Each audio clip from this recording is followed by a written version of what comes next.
Welcome to the Path Podcast, where we will travel the lives of some bold women, from dreams to detours to destiny. She did not choose this path chose her. This is the Path Podcast. Hey, Path listeners, welcome back to the Path Podcast with your sister, your motivator, your confidence builder, the one who believes that purpose is bigger than obstacles. Well, Path listeners, we are in the year of authentic living, and I brought in the right guest to help us continue on this journey of being the authentic person that we were called to be in this world. And in that, we're going to talk about living in our purpose.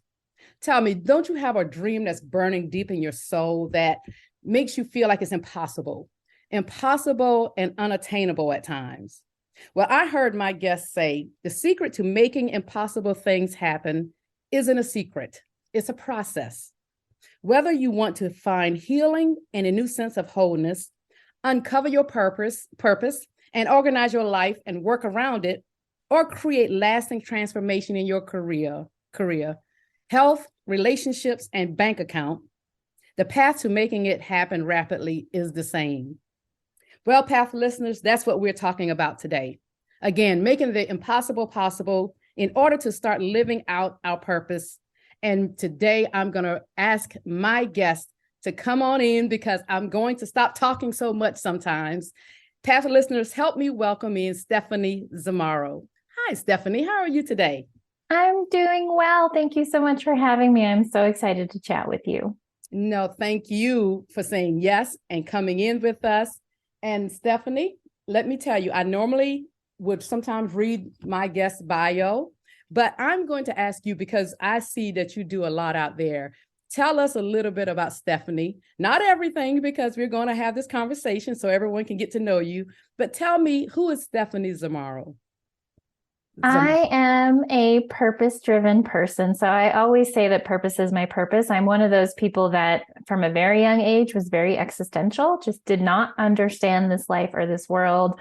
Felt like I was born at the wrong time on the wrong planet. And I know that there's a lot of people that feel that way. And so my life has been organized around understanding purpose. And purpose to me is really being who you're here to be and doing the work that you feel called to do, living a life that's aligned for you. And so my journey has very much been focused on what is my purpose.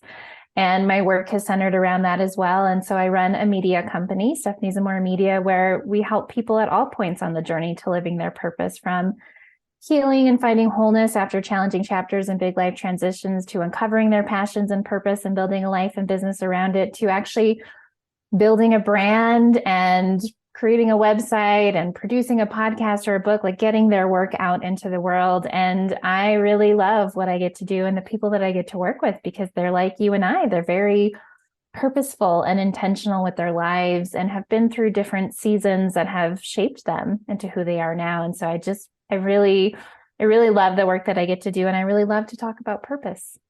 Wonderful. And that is going to be one of my questions, because as I study my guest Path listeners, I noticed that something she said when she started out telling about herself, and some things I think some guests, when I ask them to tell us a little about them, they don't tell us everything.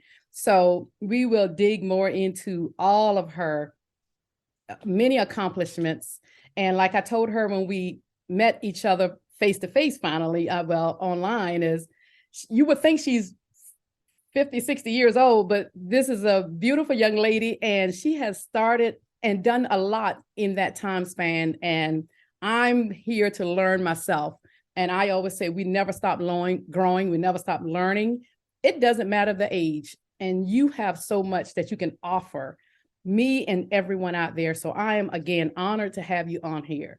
So before we get into a lot of what you do, Stephenie, I love to start out by asking my guests, tell me about the younger Stephenie who thought she had life all figured out. Tell me, what were your hopes and dreams, and are you doing it today? I love this question so much. And I think about me at two different points being younger. One, when I was maybe 8 or 9, and I was so sure that I was going to travel and write.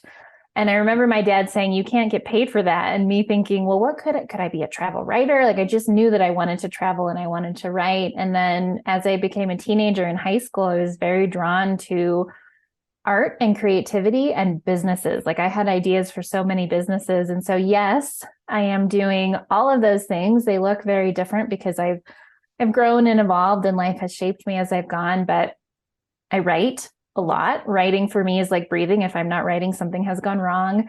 I travel. I love to be outside. I love nature. And yeah, I have built and run multiple businesses and offerings. And I just love that question so much. And I would love to hear all the answers that you've ever gotten to it, because it's so interesting how we have the seeds of who we're here to be at such a young age, but how it changes in expression as we go.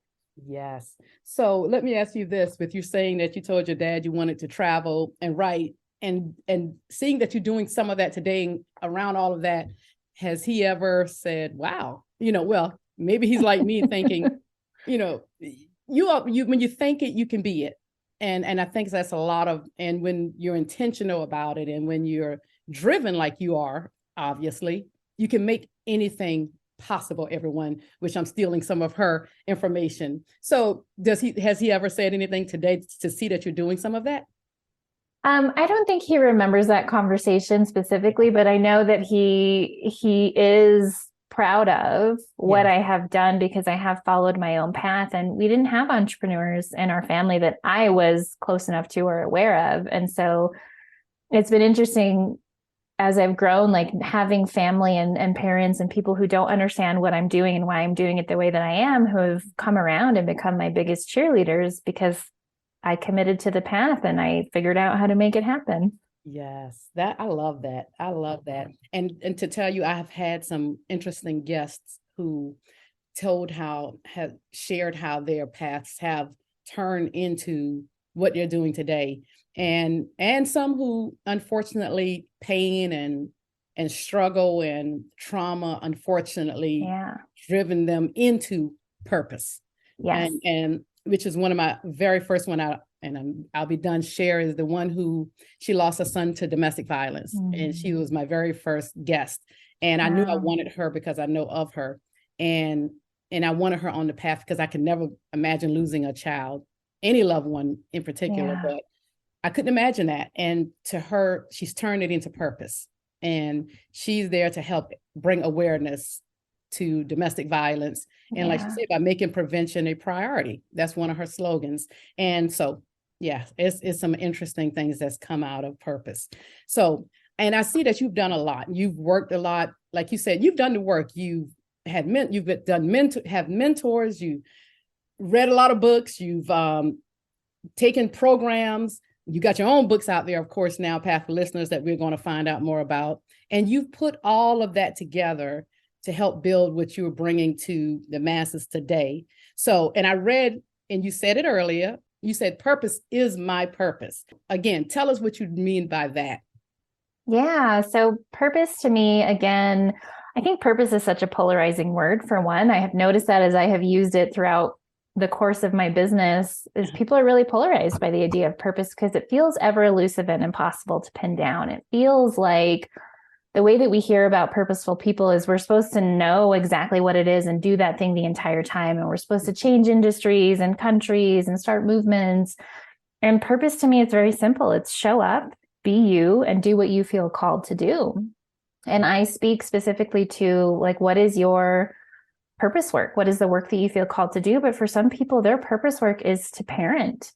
And to garden. Like, it's not always the work that we do to make money and pay our bills. And so my exploration of purpose has been very intentional for me to understand, why am I here, and how do I make meaning in this really crazy, messed up world and have an impact and contribute in the way that only I can. And so the way that I teach about purpose is there's two parts to purpose. There's the seed of our purpose, which is hard coded into us since before we were born. However you feel about the universe, God, source, the consciousness, the energy that is, like, however you define it, it's the same thing. And we come into this life with the seed of who we're here to be. And if we tend to that seed, like, the only thing that can happen is we grow into our fullest expression as who we're here to be in the world. And so that is at its core always the same. And the older that we get and the more that we come into alignment, the more we can see that thread of our purpose. And then there's our purpose expression, how our purpose wants to express through us. And that changes depending on the times that we live in and how life has shaped us. Like you could see the seed of my purpose as far back as the question that you asked me being called to write and to travel, and wanting to create in the world in very specific ways. But how my purpose has expressed itself has changed based on what I've been through and how life has shaped me. And even, I mean, we look at how crazy and chaotic the world is now. It always kind of is, but that influences how our purpose wants to be expressed. And so to me, understanding those two parts and understanding that it's not just the work that you do for money, I think helps people understand like, oh, okay, there's a different way to look at purpose and uncover it for ourselves. And that makes sense. Something I read where I would ask you, if you don't mind sharing, which route do you feel like align you more to do what you're doing today? Because I read where you wrote something that you said a 2014 grief sucker punched you in the back. And I was just wondering, was that something that started putting you on that track, or you were already doing a lot still before that though, right? Yeah, that's a great question. It influenced and shaped me and my purpose expression very heavily. And so before that, like I started this business in 2010. Okay.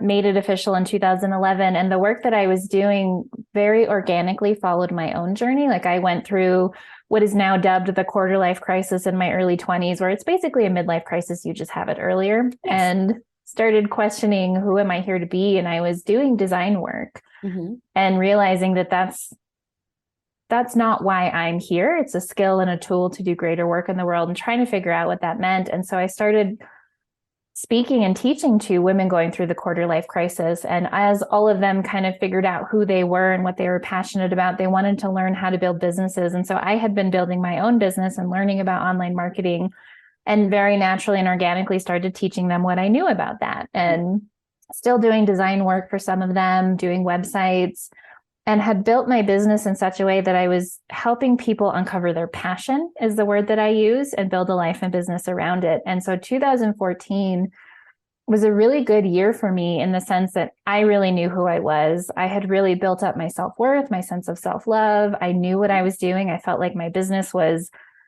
on this path. Like a lot of the circles that I was in at the time in 2014, all of those people like blew up and took over the world in their own industries. And so I was on this trajectory with them and was very clear in my work. I was making really good money. I had a great team. Like I did very little work to run my business, which was fantastic. Yeah. I was in the best shape of my life. Like everything was really good. And the only thing that wasn't right for me at the time was my relationship. And so I had been in a relationship for 2 years with a kind man that just wasn't the right fit for me. And end of 2014 ended that relationship, and he started showing up, started stalking me.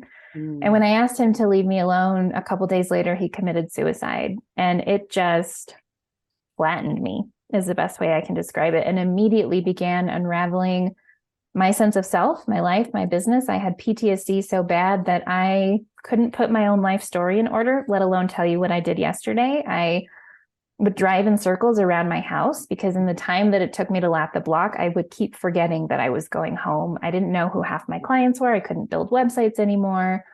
And that PTSD, which was from the sudden loss and the trauma of it, led me into an abusive relationship with an addict. My health suffered. I had insane anxiety and panic attacks. I actually developed dysphagia, which is the inability to swallow. For 9 days, I couldn't eat or drink or swallow my own saliva. And it was about a year before I could eat and drink normally. I ended up filing bankruptcy. Like everything about my life came undone. And so I had to learn so much more than I ever wanted to know about trauma, grief, what it takes to heal and rise up and come back and piece yourself back together after these experiences. And my work has followed that trajectory because it's such an extension of who I am. And so now my work has this depth that it didn't have before. Like I know I did good work and I helped people, but I was not trauma informed. I did not understand the deeper aspects of grief and healing. I didn't understand the somatic pieces of healing versus just intellectual. And so it absolutely was a huge influence on my purpose, who I am, and also my work. Thank you for sharing that, because I would not have, everyone, she shared some of, what happened on her website, and we'll tell you definitely how to connect with her. But thank you for sharing that, because that's something that we didn't have to know. But what it does show everyone is you're not sitting here where you don't understand the work and Right. what people, and still people coming in, and how, like you said, how we find purpose is sometimes seated in us, and then sometimes it's from that something deep that's happened, or expression of who we are truly supposed to be. And it comes out of the things that we've gone through in our lives. So let me ask you this, and I'm thankful that you came back from that, because that's what I think a lot of people struggle with, is trying to really come back and be better, even because we come back out, if we come intentional about our healing and taking the steps. And something I heard you say, I don't want to jump ahead of myself. It is a process. And you said we have to show up. And sometimes we have to truly get in that place where we feel what we're dealing with, and trying to move so we can move past what we're dealing with. I'm glad you did the work and came out of it, because you're showing up in a different way for the world. So tell me this, how then, after coming through that and building a program, what was some of the first things you did after, when you started finding Stephenie on a deeper level and walking into your purpose? What were some of the things you did to get to that place? Yeah, there was a lot. First and foremost, I always start with, I felt my feelings, and I am an emotional personality type by nature. So all feelings all the time, but I had been pretty shut down, and in doing my own personal growth work, by the time I hit the grief, I was in a better place in terms of relating to my emotions. But I did something very instinctually that I am so grateful, and I don't know why I did. I think where most people would turn away, I turned towards, meaning I would find, like, I remember finding his beanie once in my storage unit after he passed away, and how gutting that was. Because he was gone, and it reminded me of everything. Or I would find photos, or I would think a thought, and rather than turn away from it, I would actually face into it with like an intensity that I don't know many people could match, because I'm going to look at this thing and I'm going to cry every tear that I have in me around it until I could squeeze it all out of me. And so I didn't realize that I was doing this at the time, but I was processing in real time. And there is nothing stored in my body from that loss, because I didn't shut down. I didn't bypass. I didn't avoid the feelings. I felt everything fully, to the point that I really believed at times that it was going to consume me. Like, I remember the grief coming up, and anyone who's had grief knows how immense it is and how overpowering it feels. And I remember thinking, I'm an intelligent human who understands how life works, but really thinking, if I go into this, like, I'm just going to cease to exist. Like, I'm just going to disappear. It's so big, it will consume me. And feeling it anyways, and feeling it all the way through. And so processing has been a really big piece of my healing work, both in terms of processing in real time. But when I realized how bad the PTSD was, and especially after I developed the dysphagia, I did a full court press. So if there was a modality that someone thought would help, I figured out a way to do it. And you have to remember that I was broke. Like, my business stopped making money because I was so broken, and I was so checked out, and my memory was terrible. And if you came to me and you said, Stephenie, where can I give you money for this? Just in telling you how you could pay, like, energetically, I would just repel. So I had no money. And I make a point to say that, because I know that getting support feels like such a big obstacle, especially when financially we're not in the position to do so. And I did what I needed to do. So I was very fortunate in that I had built a lot of relationships, and there were people who were willing to gift me some sessions, but I also did a lot of trade work. I also chose, and this is not necessarily me recommending this, I also chose to put my money towards healing and not pay some of my bills. Like, it was that important to me to heal. And I had the privilege of not having people who relied on me. I didn't have a partner. I didn't have children. So I could make that choice. And I did everything that I could to heal and made it a priority. And so some of the biggest things were process work. And there's a particular type of process process work called The Journey, which is by Brandon Bays. Mm-hmm. And my mentor, Skip Lackey, is incredible at process work. It's basically excavating anything that's been stored in your body and your cells and getting it out. Mm-hmm. And that's what really helped me heal my brain. It helped me heal the dysphagia, because the dysphagia was from, I ended up in the abusive relationship and I started swallowing too much of my truth. And it was a very almost literal translation and manifestation of that energetic suffocation. Mm-hmm. And I think one of the biggest things that I'll say that really helped me was making the choice to heal, because I started learning about the hero's journey, which is a narrative pattern by Joseph Campbell. And it's basically the framework behind every story, every movie, every book we've ever seen or heard. Yes. And it's these 3 parts and 12 phases. And I was reading about the hero's journey because I had started writing my book. And I remember having this wave of my grief come back up and feeling like I'm never going to be free of this. I'm never going to be happy. And again, I'm never going to be whole and healed.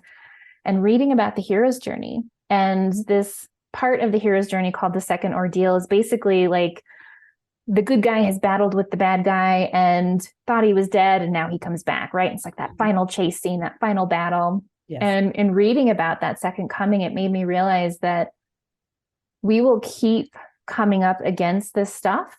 Mm-hmm. And we have to choose to rise up and come back. Like we hear these stories, right, about you hit rock bottom and then you bounce back. And it's like, that is not actually how it happens. You smash into rock bottom and you have to choose to stand back up and take all of the necessary steps to come back from it. And realizing that was really scary and hard. Mm-hmm. Because I had gotten used to feeling broken and grieving and all of these things. And it was like, oh, I have to choose this.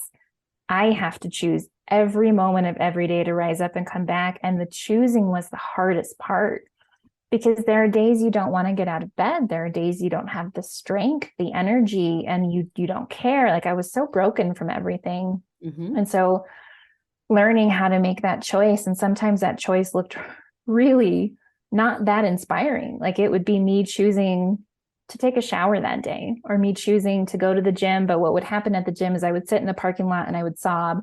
I would go inside and I would make a lap and I'd go back out to the car and I'd cry my way home. Like it's not pretty and it's not inspiring, but understanding that, oh, this is a choice really, really helped me.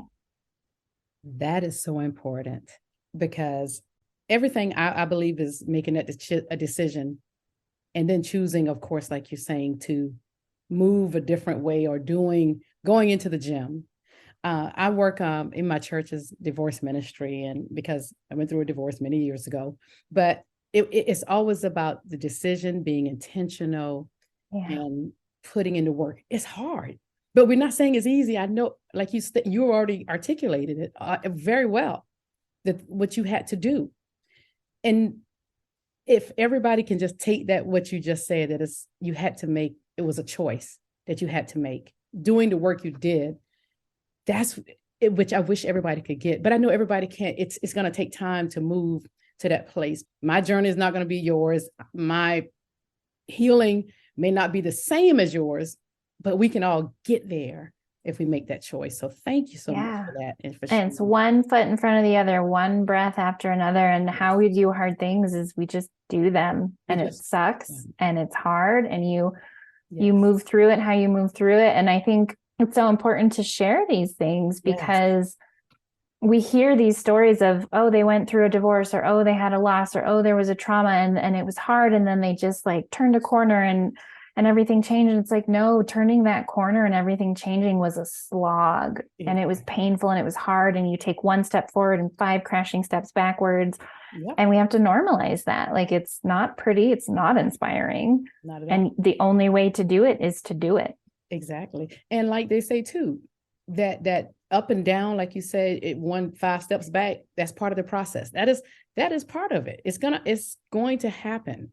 And for some people, and it's okay. I always tell them, don't compare my chapter 20 with your chapter 1. Your chapter 1 is painful. Just because I can smile now, me and my ex we get along well. We're family. I always tell people we're family. It just doesn't look like what I thought it would look like. after I did a lot of stuff, the wrong things in the beginning now, Stephenie. So we'll leave that story there. But so let me ask you then, you moved out of all of that and started on this new trajectory of your business and building another business now where you feel like you're doing such deeper work with helping people move into purpose. So tell me, what has that been like, building a new, I won't say a new business, but you built some programs around a lot of what you've learned. Tell us about that and what you've done. Yeah, thank you. So it's the same business, but it does feel different because it's been through such an evolution. And I actually, part of my healing, at one point, I pulled everything down. I pulled down 7 years of website and content in order to figure out what was next. And for me, the process of creating, because it's an extension of what I've gone through in life, is very organic. And after my loss, I was already online because I had a business. I was sharing on social media and writing. And I very, again, instinctually started sharing about what I was going through. And there was absolutely no part of me that was doing it with any strategy in mind. It was just something that I had to do. Yes. And so I started writing about what I was going through, and it did cost me work at first. I had people that would sign up to work with me for a website, and they'd be like, "Oh, it seems like you're going through some stuff. Never mind." And I couldn't not share. And in doing so, like, the sharing of what I was going through, the learning about healing, led me into creating a new brand. So Call of the Void is one of my trademarks. It was its own site for a while. It's where I started creating journey mapping, which is my program for rising up and coming back and really understanding the purpose of the path that you're walking and choosing to allow it to shape you in a meaningful way versus feeling like it happened to you. And all of that stemmed from studying the hero's journey. So journey mapping is my process for rising up and coming back, but it models bits of the hero's journey itself from Joseph Campbell and just brings in a whole lot of other stuff. And I feel like there are people who come into this life and they are very blessed and fortunate in that they know their purpose right away and they just follow it. Or they have this enlightening, inspiring moment where they uncover it and then they follow it. And for most of us, it takes a challenging chapter to really help us understand who we're here to be, to wake us up, to break us out of this sleepwalking that we do. And the analogy that I use is that we're like glow sticks. Like glow sticks are these solid little chunks that take up space all by themselves, but it's not until we bend them and crack them and break them that we see what color, what light that they're meant to illuminate the world around them with. And I feel like that is true of people as well. And so really even seeing that, like, I love to have conversations with other people who have had challenging chapters and big life transitions because they become so purposeful in the aftermath of that around things that they might not have even thought about before. And so my work is still very focused on purpose, like I said, but it brings this depth of working with people who have grief and trauma. And I consider myself a dark and twisty person. Like, that's just part of my personality in terms of I've never felt like I've belonged. I've struggled with depression on and off throughout my life, suicidal ideation. I've had dark seasons, and I love to work with people who are feeling their most broken and beaten down, who are in the depths of grief, who are reeling in the aftermath of trauma, because it's such fertile soil. And that's not to say that we're grateful for the crappy things that happen to us. Or even that, like, I believe everything happens for a reason. I don't personally believe all of that is divinely orchestrated. Some of that's just human. And this is a really messy, chaotic human realm. And so to me, it really doesn't matter why things happened. It matters what we do in the aftermath. And I have found in my life and experience that those times I've been most broken have been fertile soil for the most beautiful things. And so I really love to work with people and create experiences, whether that's just in my writing or whether that's a program or whether that's working with me one-on-one, that allow us to get the most out of what it is that we're going through and to step more deeply into who we're here to be. Exactly. And let me say this, with you being, a younger person, everyone, I'll just say than I am, it's amazing that you can speak on that level of understanding some of the things that we can all go through in our lives. And I know it has no age on the different things people go through, because trust me, talking on this podcast, I've spoken to people who, unfortunately, who have dealt with some trauma starting at 6 years old, unfortunately. And thankfully, they've come through to their healing and doing work because of it. So I know there's no age to it, but so it has to be heavy a lot of times to me too. When we do take these routes that is for purpose, it is to help someone else. Some things happen because of human nature and what we do ourselves. So, but what about that young person who maybe feels like, okay, I don't want to go through, well, they're still living, so they don't think they'll ever go through anything. We pray that they don't. That's very traumatic or bad. Does your program help that young person who's still trying to discover who they are and walk into that purpose and just discovering self?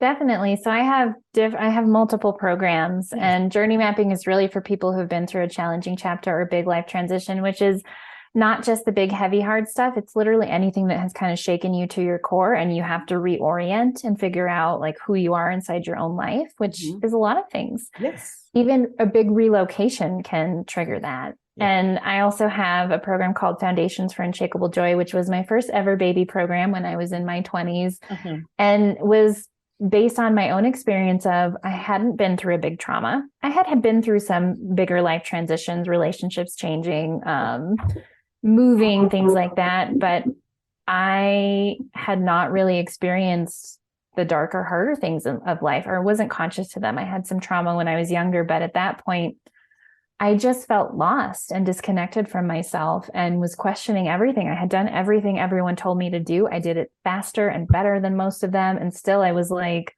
this is it. This can't be it. Like, I'm not happy. I'm depressed. I don't know who I am. I don't feel like I'm making a difference. And so Foundations was created by that me who hadn't been through big trauma and loss, but just wanted to find my way back to myself. And so that program is very much focused on purpose and passion and organizing yourself around who you really are.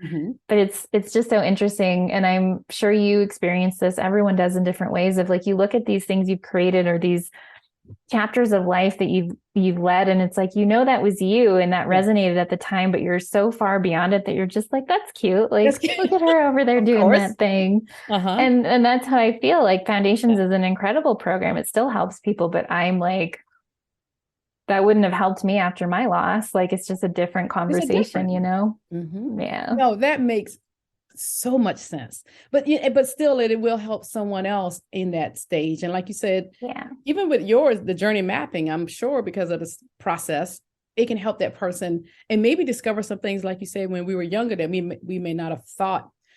Something is challenging, even if it was losing a loved one at a younger age, because, trying to understand that process to say how deep it can be for some people. So all of it can work, but I can imagine that's always going to be your baby starting out, of course. But you have I have no children of my own. These are my book babies, my program babies. Exactly. And you do have, you can tell you love to write. You can do it all. You write, you talk, you speak, you do all of that. Mine has always been my mouth. I'm a talker, but the writing, I write, but eventually maybe I'll get there to do one day. But I feel like that's the most impossible thing. Saying that to it's knowing your medium. If you're better at speaking, awesome. Do video, do audio. And for me, I was so shy and soft spoken, and it wasn't safe for me to use my voice when I was younger. And so writing was my outlet. And when I first started doing videos, it was like the thoughts just never translated correctly, and I would stumble. And so it's just, you have to be willing to suck at things at first in order to get better, but also know yourself. Like if it's verbal, then do verbal. You don't have to be a writer. We all have our channels. Of course. I so agree with that. Trust me. So when you said, I'm going to move into again, when you said the secret to making impossible things happen isn't a secret. It's a process, but some people won't invest in themselves, don't sit long enough to figure some things out. So what is a first step that you suggest that people should start doing today?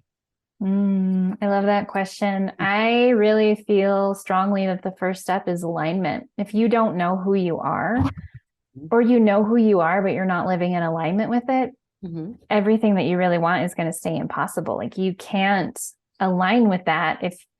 And here's the thing about alignment, we're always in alignment. The question is, what are we in alignment with? And so if we're in alignment with other people's expectations or who we've been for however long we've been this way, we're not in alignment with our truth and who we're here to be. And in order to have like your impossible desires feel impossible because you are moving through the world in such a way that allows you to produce certain outcomes. Yeah. So we all have this subconscious winning strategy that is built off the belief that some things are possible and others are not. And we're all as humans seeking love, safety, security, success, a sense of belonging.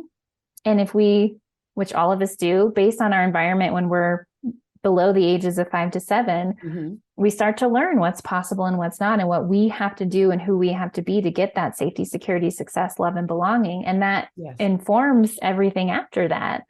And so understanding that that strategy that has kept you as safe, secure, and successful as you are today is actually the reason that what you want feels impossible. It's like this mind-bendy thing. But even to know what you want, to be able to claim an impossible desire, to start working the process, and it is a process. It's not magical thinking. It's not this like woo-woo idea. It's literally a process that you can follow and live. And I've studied this for several years because I'm obsessed with it. But you can't do that if you don't know what you want. And if you're moving towards something that it's not a true desire for you, you're never going to create what it is. You have to do that work to know yourself fully, to love yourself fully, to honor yourself fully, and to understand your personality type, your unique energetics, like how you engage with life and what works for you in terms of making decisions and creating things and aligning with things.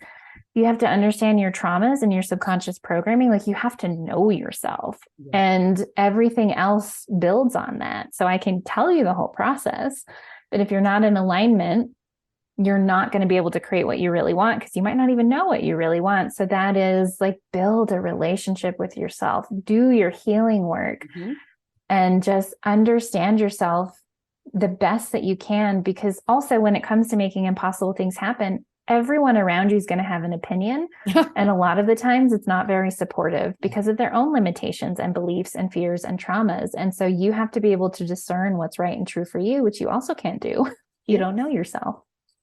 Oh, that was so good. And I'm not going to try to repeat that. Of course, I think I say on every podcast, my daughter says, stop repeating what they said. I'm like, you're right. But it's so good that I want to.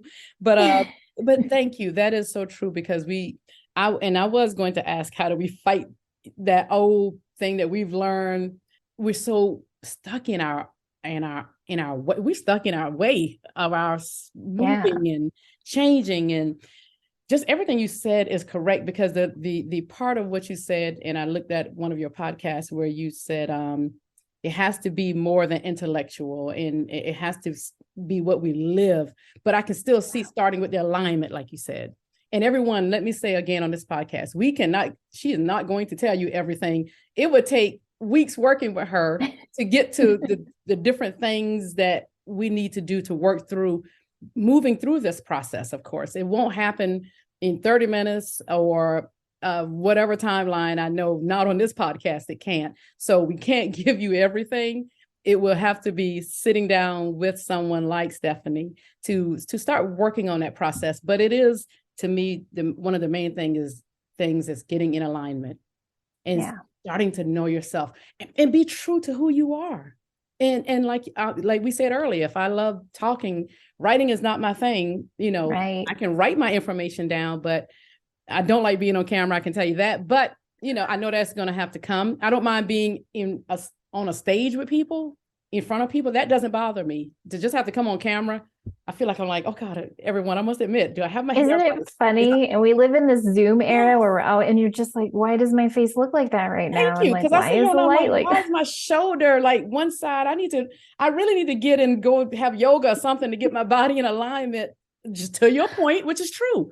I did that before you came on, and being transparent to say, okay, why do it look like I'm sideways when I'm really thinking Isn't it that's my funny? natural My face? sister the other day, I was with her. She said to me, "Is one of your eyelids bigger, one of your eyes bigger than the other?" And I'm like, I don't know. And now I can't stop thinking about it. But we all have that. And tell your sister she might have been looking, because I was sitting there thinking, why is my left eye small? I promise you, right before you came on, and I'm sitting here like, okay, that's the side the heart is on. And I'm sitting here like, tell your sister, I promise you, she read my mind about an hour earlier. That's what happened to me. But it's true. It's getting to know ourselves and truly being authentic with who we are.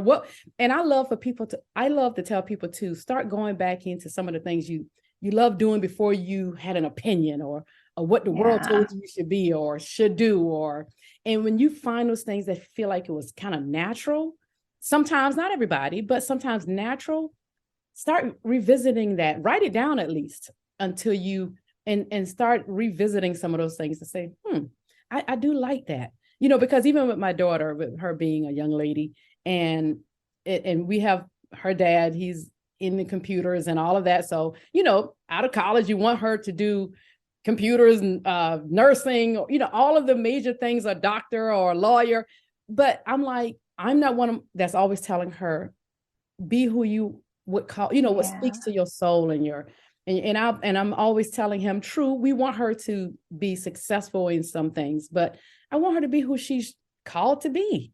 And putting I know we try to give them good advice and give our young people, stuff that they can sustain themselves in life, but at what cost, though? That she, yes, can make great money being a lawyer if she choose to be, but then her soul is dying inside because and what a gift. Exactly. What a gift to have that from you as her mom, and how lucky she is. And, as kids, we don't always appreciate that. I don't know if she does or not, but she does. I one of the things I talk a lot about is systems. Like, we're born into this world that's made up of systems. Yes. Systems, including family systems, religious systems, societal systems, like all these systems, much of which, like the educational system, are designed to strip us of who we are. And even a family system based on traditions and beliefs and cultures can be so traumatic and damaging, even in the healthiest of setups and with people, because they're not designed to take our individuality into account, and they're based on someone else or a group of people. And it's just like, systems work is so important to me, because we actively lose sight of who we are as we go through life, just trying to prepare to be successful and self-sufficient. And so I just think it's so wonderful and beautiful that, yes, you want her to be safe and secure and successful, but you also want her to know herself and be happy. And that's huge. A lot of people don't get that from their parents.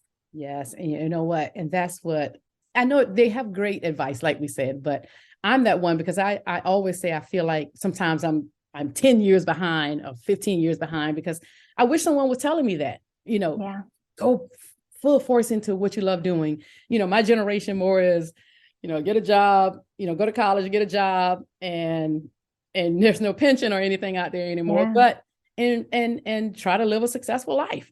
But for my daughter, I was like, build your own business, do this here. You can do any.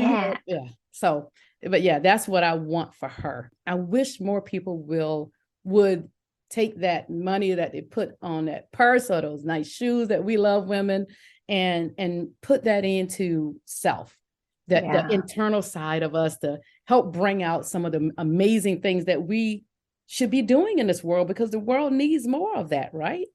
So I wish more people would do that. And I know, for sake of time, everyone, I need to find out more. We talked about, like, you have a program called Journey Mapping, and the other one, I know you said foundations. Yes, foundations. Tell us what else you have, some programs that you could offer to help the Path listeners out there, that if they connect with you. Thank you. I appreciate that. So I have a business building program, but I actually have one I just launched last fall called Actualize, which is probably the most up-to-date conversation I have around really coming into alignment and figuring out what your purpose is, your calling, and how to actually start doing your work in the world, whether that's raising a family or the lifestyle that you want to have, or building a business or having a creative project. And so that's a program that I have available. And then I accessibility is really important to me. So I have a ton of free content on my website. I have different books. My memoir, I have kind of like focused books on my website for certain topics. And I have like acupressure albums. I have self-coaching guides. It's important to me that the work is accessible to everyone who wants it. So there's a ton of stuff at all levels in terms of investment. But yeah, StephenieZamora.com is where you can find all my goodies. And repeat that again. Where can we find all of it? StephenieZamora.com. StephenieZamora.everyone.com. And all of that will definitely be in the show notes. And you also offer, and it's probably with all your programs, the private coaching is still something you offer? I do, yes. That, as well as, so now what about if someone is looking to build, we have some of these solopreneurs out there like myself trying to build that branding website and design that still is up and running where they can connect? Yes. Yeah. So StephenieZamora.com will link you out to everything. There's a whole agency side to my business. So we do website design, brand strategy, marketing strategy, copywriting development, like anything that you would need to get your message out into the world. So, and tell me, you have 2 wonderful podcasts. Yes. So tell us about those. So Tales from the Journey is seasonal. It comes out every spring. We'll be doing the 3rd season soon. And that is all about sharing stories of people who have risen up and come back from challenging chapters and big life transitions, and sharing exactly what that looked like all the messy moments. I go deep into like, what did it actually look like and what did it take and how that's shaped their purpose and who they're here to be, and just incredible people who have been through so many different things. And Make It Inevitable is a weekly podcast that I just launched in December, which is me basically sharing a lot of these concepts around what it takes to make the impossible inevitable and move it into reality. And I'm really loving that show. And I'm going to have some interviews on there as well with some of my incredible mentors and guest experts who know about things that I don't, but also people who have made the impossible happen so that you can see it modeled in different stories, and people who are right in the messy middle of it, because it's just so important to me that people understand what it actually takes and to see it. Like Tales from the Journey kind of follows the journey mapping process. Make It Inevitable follows the process for making the impossible happen. But being able to see people actually living those processes is so helpful for all of us, and it expands our subconscious belief around what's possible. Yes. And that is mainly the one I know I love, but I love those stories because it makes me know it's possible. Yeah. But I love to see when people can give me the truth about what they went through and to understand that. Me too. Yes. Tell me about the time you cried in the shower. That's what I want to hear about, so I don't feel as crazy. Exactly. And I see, like you said, you offer everyone out there. If you go to her website, you'll see there are some things she just offer for free. So, you can tell you're a person who is still intentional about just giving, just putting the information out there and giving people what they need to help them get to that next level of whatever purpose they're walking into. I wanted to ask you if you had to recommend your book, someone else's book for that. I'm going to everyone go to that 20-some-year-old because I have a 24-year-old. So tell me something that you would start out for her that she should look at, or even one of your programs. What would you say to that 20-some-year-old? And then let's move up to the seasoned 50-year-olds that are still trying to do stuff as well. Yeah, I mean, in terms of my books, so I have the short books and I have one that's called Thread the Storyline, and I forget what those are priced at, but there's ebook and print book. And it basically introduces you to the idea of purpose and what purpose really means, and has some questions throughout to help you start thinking about that. And so I'd recommend that. I also have a free, incredibly massive blog post from my homepage that's all about purpose that I think is good as well. And Foundations for Unshakable Joy really helps you get to know who you are. Yes. But people further on the path, I would say actualize, because, and even my podcast for a free option, the conversations about what it takes to make the impossible happen. Because like you said, we all have this subconscious strategy, no matter what age you are, but the older that we get, the more locked in it is. And being able to really see that, it gives us tremendous leverage and freedom to create what we want, because it's this thing that has been running our lives since we were babies, and we don't know it's there. It's just baked into our worldview. And when you can finally see it, it will feel so gross, because they're like, our winning strategies are inherently manipulative, even though they're not malicious. They're just like us trying to succeed and stay safe. But once you see it and you see it everywhere, all of a sudden your whole world opens, because now you don't have to show up that way anymore. And you can learn a different way of engaging with life in the world. And then everything opens to you. And so I think that work is important at any age, but I think especially the older that we get, the more frustrated we can get with like, why am I still doing the same? Why am I still at this level? And it's like, because of this one strategy. And you can unpack it. And I have a whole episode, I think it might be episode 3 of the Make It Inevitable podcast that talks about winning strategies specifically. So yeah, that's what I would recommend. That was a lot of things, but no, that was great. And I love Actualize. I want to check that one out because I think I might have not seen that one so far. So I will be looking for that one in particular. So tell me, I know you've given me your books and the programs. Do you have any events or seminars or anything else coming up that you would like to share with the Path listeners today? Yeah, there will be some program runs coming up. I don't know the exact dates yet, but I will say if you go to stepheniezamora.com, the opt-in on the main site, or you can go to /make it happen, I think is the URL. There's a free workbook, which goes through the 5 phases of the process for making the impossible happen and helps you start actually like workshopping it for yourself. So it will dig a little bit into the core wounds and the winning strategy and help you start to move towards and understand the process. Because like I said, it's not magical thinking. It's not for special people. It's literally a process that we can live. And so you'll get a free copy of that workbook. And I would say that's a great starting point for anyone who wants to go deeper. Great. Well, Stephenie, I'm telling you, I love learning so much, and I can learn so much from you. And Path listeners, I want you to know, if you're listening to this and you have a young 14, whatever age, it's never too early to start. Some people just look at the ones that she's saying to start out, especially for young people if they're trying to figure out who they are, and life will help them to progress into who they're supposed to be. So even if they start just reading some things, let them start reading some things that is talking about selfing, finding out who you are. And if you feel like you're a young person, 20, and ready to start connecting with someone who they may be able to relate to more, suggest sending them to Stephenie's website. And all of this will be in our show notes. And I'm so excited. And thank you. I cannot thank you again, Stephenie, for and thank you for the work that you're doing and the conversations that you're having. They are so important, and you're doing such valuable work in the world, and you're just such a joy and delight to get to know. So thank you so much for having me. Thank you. I appreciate you saying that. And I always love to ask, is there anything that you still would love to add that I didn't ask that you know is very important to what you're doing today? I don't think so. I always like to end with, do that work to know yourself and to trust yourself and have your own back and be able to discern what's right for you, because nobody gets to decide that for you. And people will be well-intentioned with their opinions and judgments and nudges, but only you know what's right and true for you. And so take the time to build that trust with yourself. Yes, I can't agree with her more. And Path listeners, I am going to end the show based off of what she said. And I love to always end with a quote. And one of her quotes reads, "Uncover the purpose of your path. Step into who you're here to be and make the impossible happen." And if you work with her, I'm pretty sure, like she said, you can do it rapidly. So Stephenie, I can't thank you again for joining me and the Path listeners today. Thank you.